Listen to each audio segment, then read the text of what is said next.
Welcome back to Nerds Drink Whiskey, and we're back with Treacy from C.S.A.W. and drinking more Total Wine and more whiskey, which seems to be our normal. Yeah, which is trying to convince them that they need to be an advertiser or something, because we keep basically we don't plan well enough to order from any of the websites out there or anything. So we end up last minute. We need to go, and there isn't really we have an independent beer store called Gravity that's a really great place if you want to find rare beers. Yeah. But there really isn't a whiskey store that specializes in whiskey in Olympia yet. So there's one that thinks they do. They haven't paid their fee, so I wouldn't mention their name. But they overcharge a whole bunch for the collectibles. So I mean, is there a good collectible whiskey place yet? They're working on it. Total Wine is striving to be that place, to be honest. Mm-hmm. But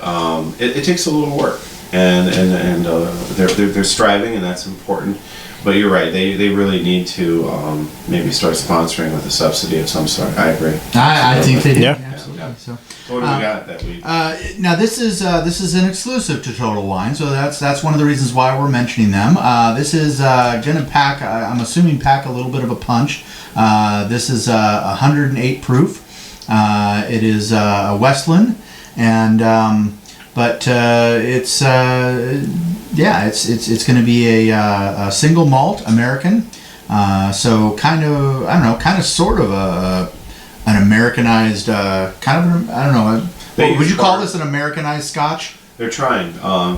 Westland, I'm happy to mention. They're a good company, local in Seattle. This is their idea of a cask strength, so you have no diluting going down to 54. When you look at Westland, I mean, they're trying to create the 100% single malt peated whiskey as well. So they're really Washington driven, and that's to their credit as well. And they're working on it. I mean, it takes a lot of age to get something up to the par of a true Scotch per se. Yeah, they're striving for it, and they're doing it with Washington. And I'm curious as to how this is going to taste. But I'm definitely going to hold it in my mouth for a while, make sure that I don't drink it too fast. Cask strength, you got to make sure you don't let it go down the throat quickly. I have a question with your tasting method of holding in your mouth for a few seconds before you drink it.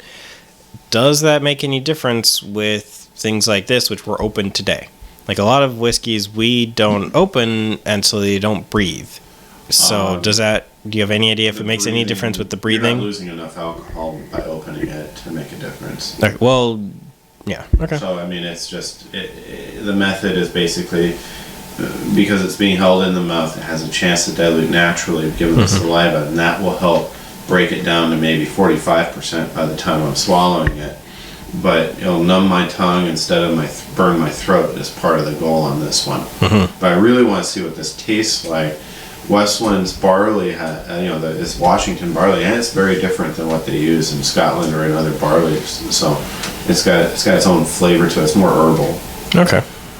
Well, this is bottle 12 of 230. So this is hand numbered bottles here we're talking. So this was what was it, 70? I was $67.99. $67.99. So $68. And hand numbered bottle, cask strength. 108 proof. Here we go.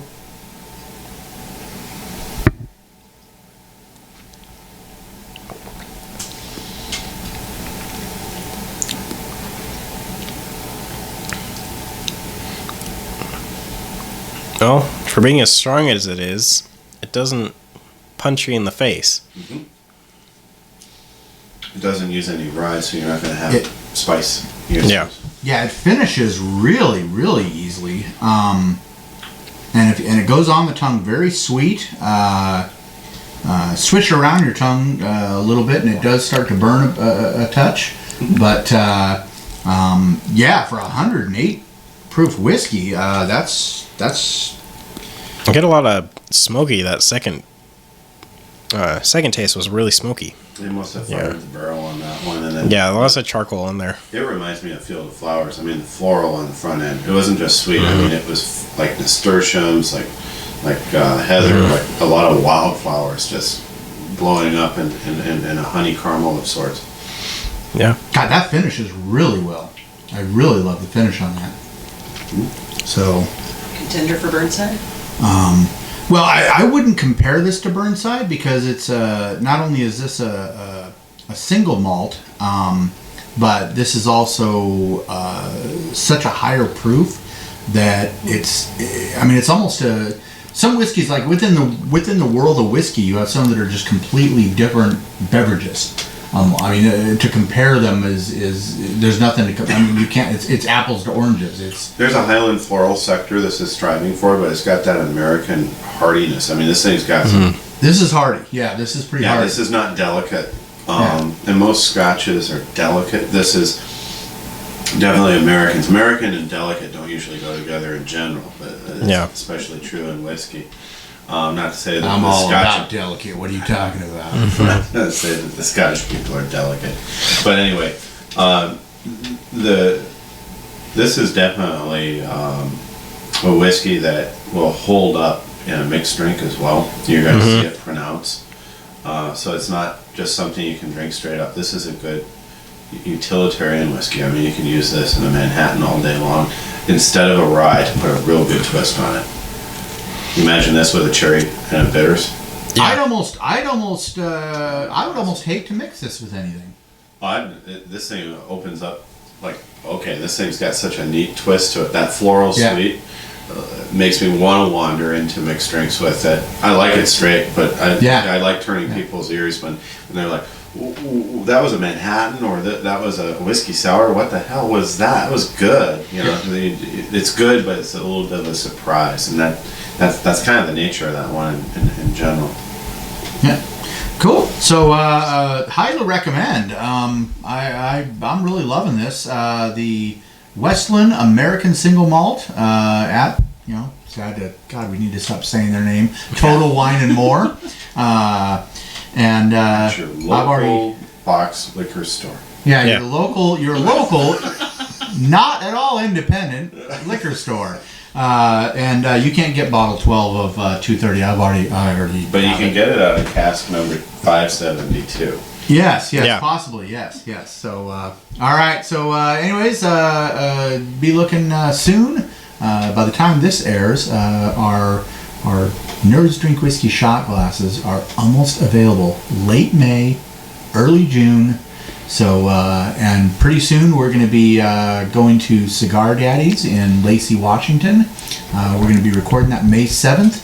So, if you want to be there for the event, you need to contact Cigar Daddies and find out how to become a member and how to attend the taping. So, we're going to have details on that.